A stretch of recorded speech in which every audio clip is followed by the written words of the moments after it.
لا حول ولا قوة إلا بالله العلي العظيم. أعوذ بالله من الشيطان اللعين الرجيم. حسبنا الله ونعم الوكيل ونعم المولى ونعم النصير.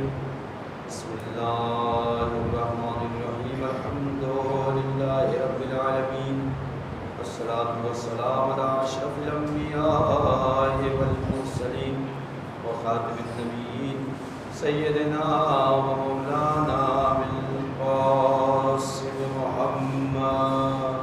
اللهم صل على محمد وآل محمد وعلى أهل بيته الطيبين الطاهرين المعصومين المظلومين، ولعنة الله على أعدائهم أجمعين من يومنا هذا إلى قيام يوم الدين.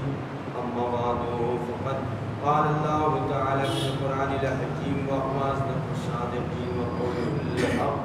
بسم الله الرحمن الرحيم. وما خلقت الجن والإنس إلا ليعبدون. اللهم صل على محمد وآل محمد. بزرگان محترم، معزز سامعین کرام، مختصر سے وقت میں بات کو سمیٹ کر آخری منزل تک خداوند عالم قرآن مجید میں ارشاد فرما رہا ہے وما خلقت الجن والانس الا لیعبدون. ہم نے جن و انس کو جو خلق کیا ہے، پیدا کیا ہے، وہ عبادت کے لیے پیدا کیا ہے.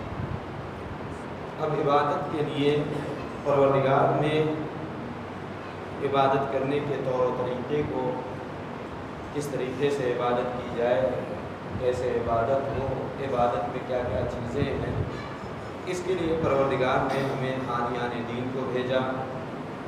دو ہادی، ایک بولتے ہوئے ہادی اور ایک ثابت ہادی، خاموش ہادی، یعنی کتاب خدا.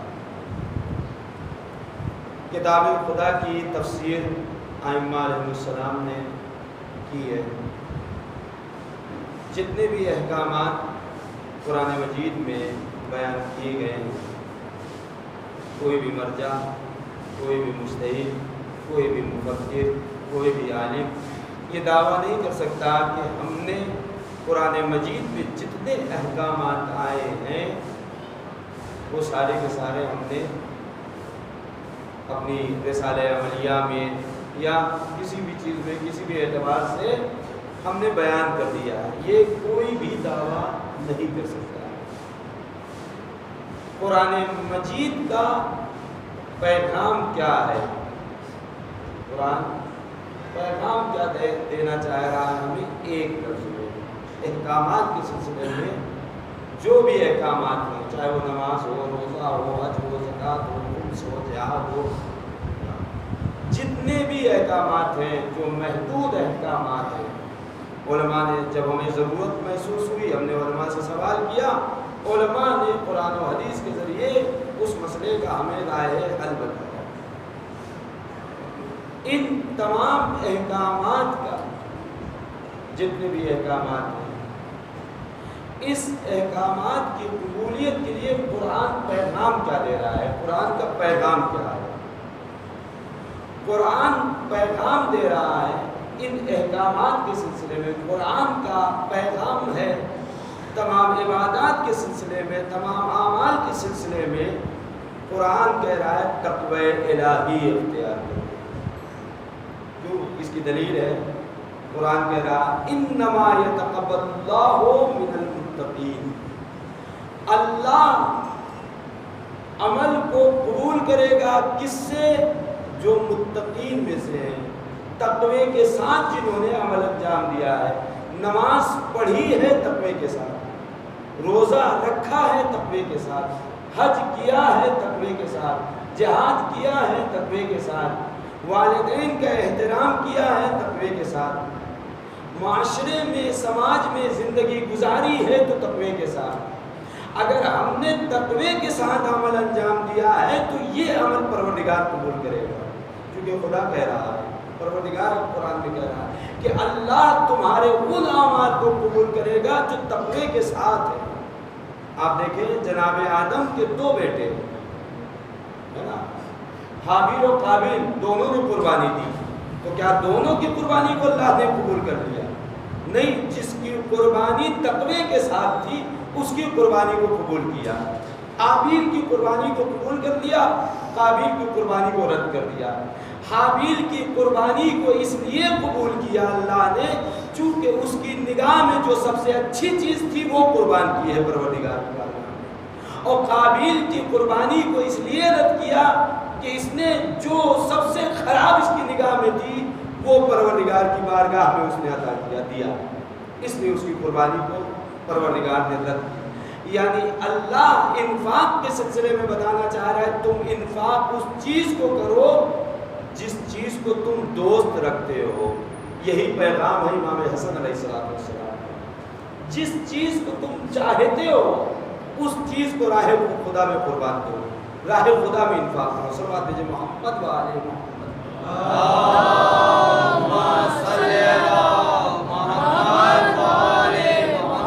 نماز ہو تو تقوی کے ساتھ ہو، یہ نہیں کہ دکھاوا ہو۔ ہم روز پڑھنے والے نمازی ہیں، ایک نیا نمازی آیا اس کو ہم توہین کی نگاہ سے دیکھ رہے ہیں، ہاں کوئی مشکل آ گئی ہوگی اس لیے آ گئے، نہیں میرے عزیز، آپ یہ سوچئے کہ اس کے اندر نور ایمان جاگا ہے، روشن ہوا ہے، آپ اس کی حوصلہ افزائی کریے، نہ کہ اس کی اہانت کریے، نہ کہ اس کی توہین کریے۔ تو تمام قرآن مجید کا پیغام اگر ایک لفظ میں کہا جائے تو تقویٰ ہے۔ پھر اس کے بعد خداوند عالم دوسرے مقام میں فرما رہا ہے یا ایھا الذین آمنوا اتقوا اللہ، اے صاحبان ایمان تقوی الہی اختیار کرو، ولتنظر نفس ما قدمت لغد، اور اپنے نفس پر نگاہ کرو کہ تمہارا نفس کل کے لیے کیا کر کے جا رہا ہے۔ یہ جو نماز پڑھ رہا ہے یہ کل کے لیے پڑھ رہا ہے، یہ لوگوں کو دکھانے کے لیے پڑھ رہا ہے، یہ کار خیر والدین کے لیے جو کر رہا ہے یہ ان کے اجر و ثواب کے لیے کر رہا ہے یا معاشرے کو دکھانے کے لیے کر رہا ہے؟ یہ جو روزہ رکھ رہا ہے کہیں کسی کو دکھانے کے لیے رکھ رہا ہے یا اللہ کے لیے رکھ رہا ہے، خوف الہی کی وجہ سے رکھ رہا ہے؟ اور اس کے بعد خداوند عالم کہہ رہا ہے واتقوا اللہ، پھر اس کے بعد قید لگا دی تقوی کی۔ یعنی کیا مطلب ہے، پروردگار کیا کہنا چاہ رہا ہے؟ یعنی جو بھی عمل کرو تقوی کے ساتھ کرو، اور اس کے بعد جب اسے کر لو تو تقوی کے ساتھ اسے باقی رکھو۔ یعنی کیسے سمجھ میں آئے یہ بات؟ یعنی ہم نے ایک غریب کی مدد کی، مثلا 100 روپیہ دیا، کھانا نہیں تھا، آج کھانا اس کے یہاں نہیں بن سکتا تھا، ہم نے 100 روپیہ نکال کے دے دیا، پروردگار سے ڈرتے ہوئے ہم نے 100 روپیہ نکال کے دے دیا، چونکہ ایک انسان ایک مومن بھوکا رہے گا، اللہ سے ڈرتے ہوئے ہم نے 100 روپیہ نکال کے دے دیا، یہ تقوی کام کیا ہم نے۔ اب اس کے بعد یہ کل کے لیے بھی کام کیا اور تقوی کا بھی کام کیا ہم نے، ڈرتے ہوئے اور کل اپنی کل کے لیے ہم نے کام کیا۔ اور اس کے بعد اللہ کہہ رہا ہے واتقوا اللہ، پھر اللہ کہہ رہا ہے واتقوا اللہ، یعنی اب جو تم نے کر دیا ہے کل ایسا نہ ہو چوراہے پہ کھڑے ہو کر تم اس کی آبرو لے لو، تم اس کی عزت لے لو، کہیں ایسا نہ ہو کہ تم یہ کہتے ہوئے نظر آئے کہ آؤ کہ کل تم بھوکے تھے، کل تمہارے کھانے کا انتظام نہیں تھا، ہم نے 100 روپیہ دیا اس لیے انتظام ہوا۔ اس لیے اللہ کہہ رہا ہے واتقوا اللہ، پہلے بھی ڈرو بعد میں بھی ڈرتے رہو، اپنے عمل کو ضائع نہ کرو۔ صلوات بھیجے محمد و آل محمد۔ اللہم صلی علی محمد و آل محمد۔ ان اللہ خبیر بما تعملون، اللہ خبر رکھتا ہے جو تم کر رہے ہو، اگر تقوی سے کر رہے ہو تو اللہ قبول کرے گا ورنہ منہ پہ مارنا۔ اور تقوی میرے عزیزو، اگر تقوی کو سمجھنا ہے تو میر داماد اصفہانی ایک طالب علم ہے، پڑھ رہے ہیں حوزے میں اپنے وقت میں، اس وقت ایک مسافر عورت آئی، اصفہان میں برف باری، ایران میں برف باری تو ہوتی ہے، زبردست ہوتی ہے، شدید ٹھنڈ ہوتی ہے، اور کچھ علاقے ایسے ہیں جہاں بہت زیادہ برف باری ہوتی ہے، مثلا مشہد ہے، قم ہے، اصفہان ہے، یہاں کافی برف باری ہوتی ہے۔ سردی کا موسم، ایک عورت مسافر عورت بادشاہ سے ملنے کے لیے، بادشاہی کا زمانہ، بادشاہ سے ملنے کے لیے آئی تھی، دیر ہو گئی، اب یہ بیچاری پریشان مسافر خانے میں جائے تو وہاں مشکل ہے، پیسہ لگے گا۔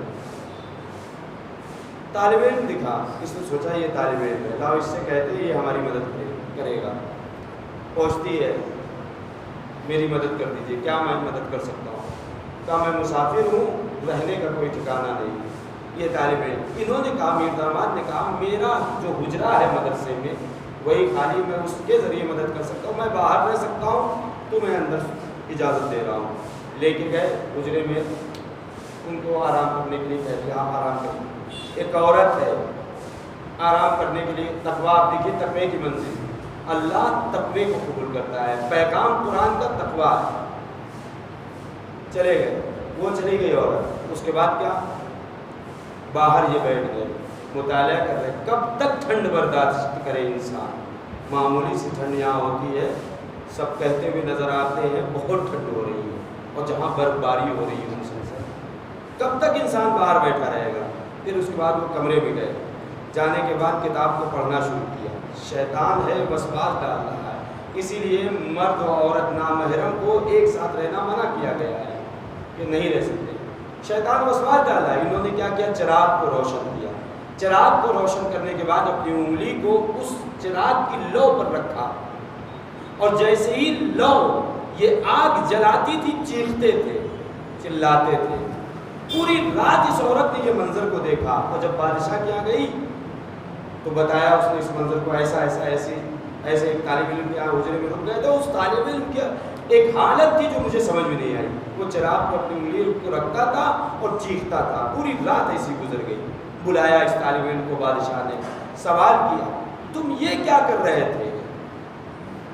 کہا میں یہ جو عمل انجام دے رہا تھا وہ اس لیے انجام دے رہا تھا چونکہ میں تنہا تھا اور یہ نامحرم تھی، شیطان میرے ذہن میں، میرے دل میں وسواس ڈال رہا تھا، اور جب وسواس ڈال رہا تھا تو میں نے چراغ کو روشن کیا، چراغ کی لو پر میں نے انگلی کو رکھا، اور جب انگلی کو رکھا تو میری انگلی جلی، تو میرے ذہن میں یہ بات پیدا ہوئی، یہ معمولی سی لو، یہ معمولی سی آگ میری چیخ نکال دے رہی ہے، جہنم کی آگ کتنی شدید ہوگی۔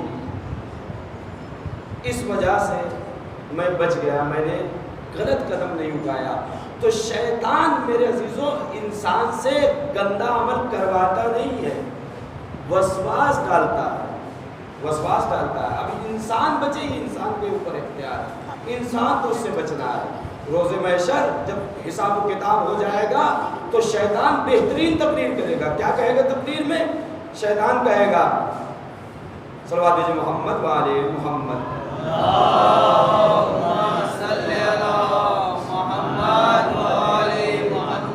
وقال الشیطان لما قضی الامر، قضی الامر، شیطان کہے گا جب سب تمام ہو جائے گا، حساب کتاب ہو جائے گا سب کا، جہنم اور جنت کی فیصلہ ہو جائے گا، کسی جہنم میں جانا ہے کسی جنت میں جانا، ان اللہ وعدکم وعد الحق، بے شک اللہ نے تم سے وعدہ کیا تھا۔ جب لوگ شیطان کے پاس جائیں گے، کھڑے ہوں گے کہ تو نے مجھ سے یہ کام کروایا، جھوٹ کر بلوایا، غیبت کروائی، حرام کمانے کے لیے تو نے ہمیں راغب کیا، اور یہ کیا وہ کیا، والدین کا ہم نے احترام نہیں کیا تیری وجہ سے۔ جب شیطان سے لوگ شکایت کریں گے تو شیطان یہ کہے گا، شیطان کہے گا وقال الشیطان لما قضی الامر، شیطان اس وقت کہے گا جب امر الہی تمام ہو جائے گا، حساب کتاب ہو جائے گا، ان اللہ وعدکم وعد الحق، بے شک تمہارے اللہ نے جو تم سے وعدہ کیا تھا وہ وعدہ حق تھا، حق تھا، ووعدتکم فخلفتکم، اور جو میں نے تم سے وعدہ کیا تھا اس پہ میں نے مخالفت کی، اس کو میں نے پورا نہیں کیا، بے وفائی کی، وما کان لی علیکم من سلطان، میری طرف سے کوئی غلبہ اور میں مسلط نہیں تھا تمہارے اوپر کہ تم یہ کام کرو، میں مسلط نہیں تھا۔ کیا تھا میں؟ شیطان کہہ رہا ان دعوت الا ان دعوتکم، مگر یہ کہ میں نے تمہیں دعوت دی تھی، میں نے تم سے کہا، وسواس ڈالا تھا، جھوٹ بولو، زبردستی ہاتھ پکڑ کے جھوٹ تھوڑی نہ بلوا رہا تھا، زبردستی ہاتھ پکڑ کے غیبت تھوڑی نہ کروا رہا تھا، زبردستی شراب تھوڑی نہ پلوا رہا تھا، زبردستی غلط کام تھوڑی نہ کروا رہا تھا، میں نے تمہیں دعوت دی تھی، صرف دعوت دی تھی، اور اس کے بعد فاستجبتم، تم نے اس دعوت، فاستجبتم لی، تم نے میری دعوت کو قبول کر لیا، تم نے جھوٹ بولنا شروع کر دیا، تم نے غیبتیں کرنا شروع کر دی، تم نے برا بھلا کرنا شروع کر دیا، فلا تلومونی، اب تم مجھ پہ لعنت مت بھیجو، لوموا انفسکم، تم اپنے نفسوں پر لعنت بھیجو، اس لیے کہ تم روز اعوذ باللہ من الشیطان الرجیم کہتے تھے، روز تم یہ کہتے تھے، نماز مصلی پہ کھڑے ہوتے تھے یہی کہتے تھے پروردگار ہم شیطان سے پناہ چاہتے ہیں، پناہ مانگتے ہیں، لیکن کام وہی کرتے تھے جو میں چاہتا تھا، میرے وسواس میں تم گرفتار ہو گئے تھے۔ لہذا انسان کو چاہیے کوئی بھی عمل انجام دے، کچھ بھی انجام دے، تو اس کی نگاہ میں یہ ہونا چاہیے کہ قرآن کا پیغام، معصومین کا پیغام جو ہے وہ صرف ایک لفظ میں تقویٰ ہے۔ کوئی بھی عمل ہو تقوی کے ساتھ ہو، مجلس ہو تقوی کے ساتھ ہو، ماتم ہو تقوی کے ساتھ ہو، والدین کا احترام ہو تقوی کے ساتھ ہو، سماج میں زندگی گزارنا ہو تقوی کے ساتھ ہو، دکھاوا نہیں ہونا چاہیے، ورنہ یہ عمل قابل قبول نہیں ہوگا۔ خود اللہ نے قرآن میں کہی اللہ اسی عمل کو قبول کرے گا جو تقوی کے ساتھ ہوگا۔ اگر تقوی کے ساتھ ہوگا تو ہمارا معمولی عمل، مختصر سا عمل، وہ اللہ اپنی قدرت سے بڑا بنا کر پیش کرے گا، بڑا بنا کر پیش کرے گا، اور اسے اللہ قبول کرے گا۔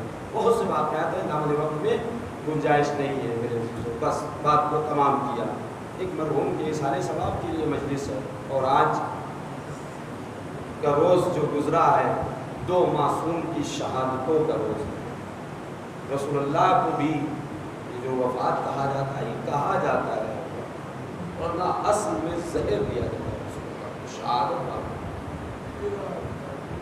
آپ دیکھیں جس وقت رسول کی حالت غیب تھی، بیماری غالب تھی، شہزادی اپنے زانوں پہ اپنے بابا کا سر لیے ہوئے بیٹھی تھی، صبح کا وقت ہے، دق الباب ہوتا ہے، اب جو دق الباب ہوا، شہزادی نے کہا کون؟ ابھی میرا بابا تھوڑا سکون ملا ہے، ابھی میرا بابا سویا، بعد میں آنا۔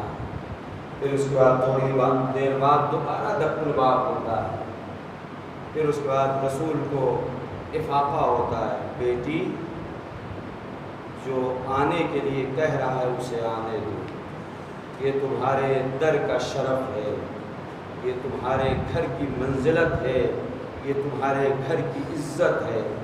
ملک الموت کہیں جاتا ہے اجازت لے کے روح قبض کرنے نہیں جاتا ہے، لیکن یہ تمہارے گھر کی عظمت ہے، ملک الموت ہے میری روح قبض کرنا چاہتا ہے، بیٹی اجازت دو۔ جس بیٹی نے اپنے گھر کا شرف یہ دیکھا ہو، منزلت یہ دیکھی ہو، مقام یہ دیکھا ہو کہ ملک الموت اللہ کا بھیجا ہوا فرشتہ اگر اس گھر میں داخل ہونا چاہ رہا ہے تو اجازت لے کے داخل ہو رہا ہے، لیکن بابا کی شہادت کے بعد 3 دنوں تک رسول اللہ کو دفن نہیں کیا گیا میرے عزیزوں، تیسرے دن دفن کیا ہے مولا کائنات نے۔ آپ دیکھیں خلافت کی وجہ سے لوگ سقیفہ میں جمع ہو گئے، رسول کے جنازے کو تنہا چھوڑ دیا، غسل و کفن کا اہتمام نہیں، چھوڑ دیا، اور اس کے بعد 3 دن بعد ابھی دفن کر کے آئے ہیں یہی ظالم بیعت کے لیے، اس دروازے پہ جس دروازے پہ ملک الموت اجازت لینے کے لیے کھڑا تھا، یہ ظالم آگ و لکڑیاں لے کر آ گئے۔ میرے عزیزوں صرف لے کر نہیں آئے بلکہ در کو آگ لگایا، اور صرف آگ ہی نہیں لگایا، ہجوم کے ساتھ اس در کو دھکا دیا، اور صرف دھکا نہیں زور سے دھکا دیا ہے۔ میرے عزیزوں اس در کی کیل شہزادی کی پسلی میں چبھی، پسلیاں ٹوٹی، محسن شہید ہوئے۔ ہاں میرے عزیزوں امام حسن اس غم کو دیکھ رہے ہیں، امام حسین اس غم کو دیکھ رہے ہیں، رسول کے غم کو دیکھا، ماں کی ٹوٹی ہوئی پسلیوں کو امام حسن نے دیکھا، ماں کے عصا کو لے کر چلتے ہوئے امام حسن نے دیکھا، ماں کے گریے کو امام حسن نے دیکھا. عزیزو ایک وقت وہ بھی آیا, یہی حسن ہے, زہر دغا دیا گیا ہے اور ایسا زہر دیا ہے میرے عزیزوں, امام حسن کے جگر کے ٹکڑے ٹکڑے ہو کر باہر نکل رہے ہیں. میں کہوں گا اے مولا حسن, آپ کے جگر کے ٹکڑے یہاں نکل رہے ہیں, زینب دیکھ رہی ہے آپ کے بھیا حسین کی کربلا میں لاش کو, بابا زینب دیکھے گی. اللہ رے دلے زینب, ان مناظر پہ زینب صبر کرے. الا لعنت اللہ علی قوم الظالمین, سیعلم الذین ظلموا منقلب ينقلبون. الہی بحق الزہراء وابیہا وبالہا وبنیہا وسر المستودع فیہا بعدد ما نبی بالملک. پروردگار جو واسطہ ہے محمد وآل محمد کا جملہ مومنات کی گناہان صغیرہ و کبیرہ کو بخش دے. حاضرین مجلس کے گناہان صغیرہ و کبیرہ کو بخش دے. حاضرین مجلس کے اعزاء و اقرباء دوست احباب جو اس دنیا سے گزر گئے ان کی مغفرت فرما, ان کو جوار معصومین میں جگہ عنایت فرما. پروردگار تجھے واسطہ ہے محمد وآل محمد کا مرحوم غلام عباس عالم میاں قمر الدین کی مغفرت فرما, ان کو جوار معصومین میں جگہ عنایت فرما. میرے معبود تجھے واسطہ ہے محمد وآل محمد کا حاضرین مجلس میں جو بے روزگار ہیں, پروردگار تجھے واسطہ ہے اولیاء کرام, انبیاء کرام, شہداء, صدیقین, صلحاء اور امام جواد کا واسطہ ہے. پروردگار تجھے واسطہ ہے شہزادی فاطمہ الزہرا سلام اللہ علیہا کی عظمت و رفعت و بلندی کا, تجھے واسطہ ہے تیرے حبیب کا. حاضرین مجلس میں جو بے روزگار ہیں پروردگار انہیں روزگار عطا فرما, جو برسر روزگار ان کے روزگار میں خیر و برکت عطا فرما, جو مقروض ہیں